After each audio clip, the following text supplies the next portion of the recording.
안녕하세요. 구건석 성형외과 대표 원장 구건석입니다. 오늘은 자가연고를 사용해서 코 성형을 한 이후에 코가 휘는 와핑 현상에 대해서 자세히 알아보도록 하겠습니다.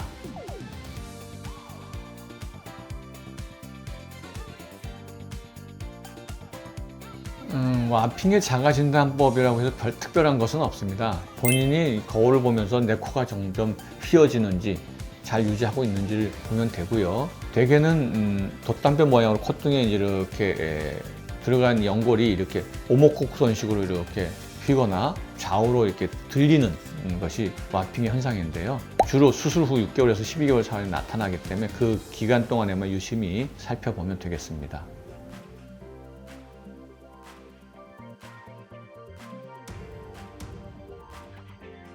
네, 콧등에 넣은 연골이 휘었다면 그 휜 부분, 불룩하게 튀어나온 부분 겉면을 깎아서 다듬고 다시 식염수에 넣었다가 20분 후에 다시 꺼낸 다음에 와핑이 나타나는지 확인하고 다듬어주고 이렇게 해서 몇 번을 반복합니다. 그러면서 이제 반듯하게 이렇게 모양이 만들어지면 재사용하면 다시는 휘지 않습니다. 왜냐하면 그런 이제 인터라킹 스트레스를 이렇게 없애주는 그런 과정이기 때문이죠. 그래서 들어있는 연골을 다듬어서 재사용을 할 수도 있지만 깎다 보면 너무 많이 깎아서 이렇게 얇아져 버려 가지고 높이는데 너무 낮아져 버리는 경우도 있는데요. 이럴 때는 휜 연골을 아예 잘게 썰어서 그것을 근막에 싸가지고 콧대로 융비술을 하는 그런 방법도 많이 사용할 수 있습니다. 그래서 지금 이 사진을 보면 이건 1년 된 모습인데요. 이것을 이렇게 다시 일자로 매끈하게 다듬은 모습, 이것을 재사용하기 전의 사진입니다. 드물지만 비중격 연자기 이식이나 쐐기 이식이 휘었으면 양측의 쐐기 이식이 대칭이 된 모습으로 이렇게 묶어주면 서로 와핑을 이렇게 상쇄시킬 수가 있기 때문에 교정이 될 수 있습니다.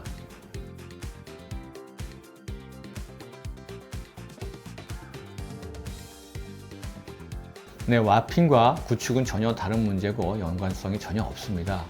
구축은 실리콘, 피막, 염증 이 세 가지가 같이 있을 때 나타나는 것이고요. 와핑은 그냥 늑연골의 내재적인 특성에 의해서 나타나는 것이기 때문에 와핑이 발생했다고 해서 구축이 따라오는 것은 전혀 아닙니다.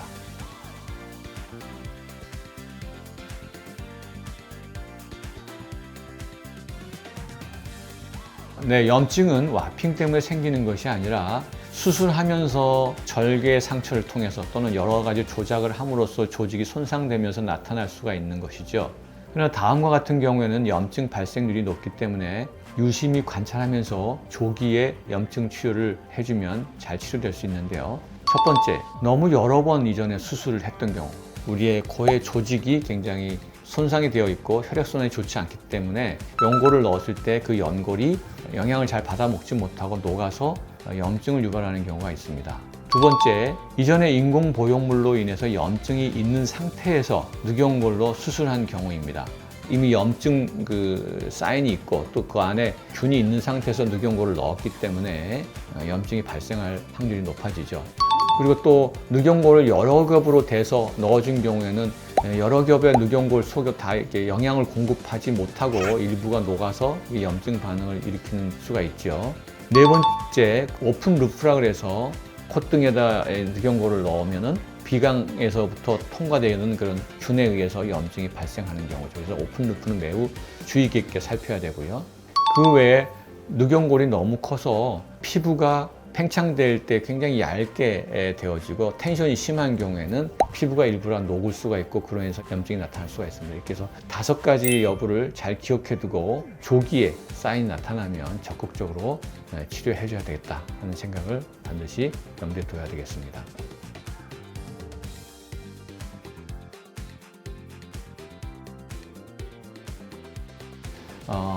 이것들을 예방하려면 포켓을 타이트하게 만들고 늑연골을 콧등 연골에 잘 고정시켜야 되고 피막을 완전히 제거한 후에 콧등에 넣어주면 예방할 수 있습니다.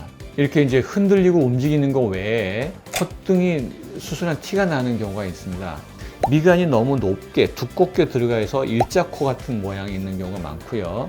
이게 어색한 그런 모습 중에 또 한 가지 원인이 늑연골의 경계선이 너무 뚜렷하게 나타나는 경우가 많습니다.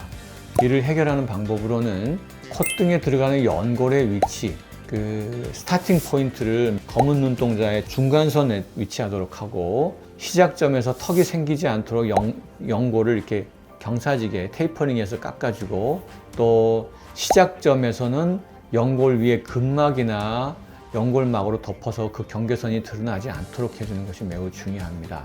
그 다음에 또 늑연골의 측면이 각이 생기지 않도록 역시 비스듬하게 매끈하게 다듬어 주는 것이 중요하고 그래도 그 경계선이 드러난다 그러면 그 측면에다가 근막이나 연골막으로 덮어서 그 늑연골의 측면의 경계선이 드러나지 않도록 해주는 것이 매우 중요합니다.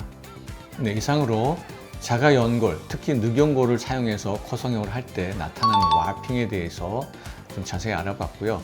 또 늑연골을 사용해서 코 수술할 때 생길 수 있는 여러 가지 문제점들이 어떤 것이 있는지 또 거기에 대한 해결 방안은 어떤 것인지 이것에 대해서 살펴봤습니다. 감사합니다.